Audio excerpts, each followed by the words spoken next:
গল্পের রহস্য। এক সময় জাদুময় এক রাজ্য ছিল যার নাম ছিল কল্পলোকপুর। এই রাজ্যের সবচেয়ে আশ্চর্য বিষয় ছিল একটি জীবন্ত গল্প পুস্তক, যেখানে লেখা প্রতিটি গল্প ছিল এক একটি জগৎ, ডাইনোসরের উপত্যকা, ড্রাগনের পাহাড়, জাদুর রাজ্য, রাজপ্রাসাদ, দূরগ্রহের উপকথা, সবই সেখানে ছিল বাস্তব। এই বইয়ের রক্ষক ছিলেন এক তরুণী রাজকুমারী, সায়রা। সায়রা শুধুই রাজকুমারী ছিলেন না, তিনি ছিলেন গল্পরক্ষক, যিনি প্রতিটি গল্পের ভারসাম্য রক্ষা করতেন। প্রতিটি গল্পের মাঝখানে লুকানো ছিল একটি গোল্ডেন ক্রাউন, যা গল্পদের প্রাণ হিসেবে কাজ করত। একদিন হঠাৎ আকাশের চাঁদ ফেটে যায় এবং সেই সাথে হারিয়ে যায় গোল্ডেন ক্রাউন।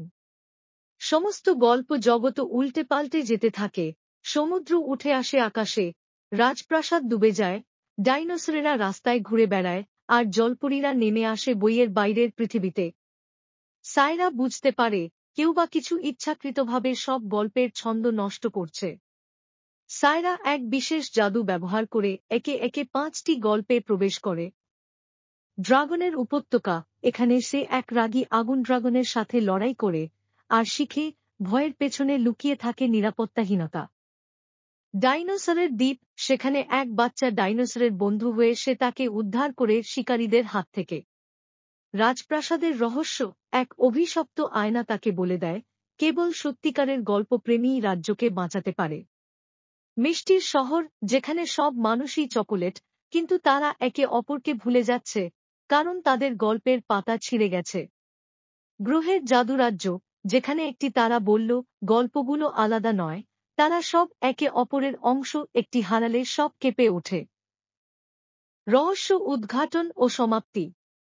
অবশেষে সায়রা বুঝতে পারে, গল্পের মধ্যে একটি ভুল চরিত্র ঢুকে পড়েছে, যে চায় সব গল্পের শেষ একা নিজের মত করে লিখতে।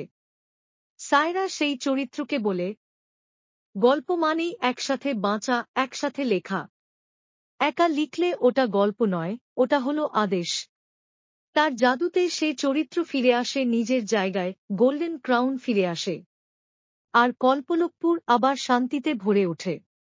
শেষে সায়রা জানে, গল্প শুধুই বিনোদন নয়, তা হৃদয়ের ভাষা, সাহসের ডাক আর কল্পনার রাজপথ।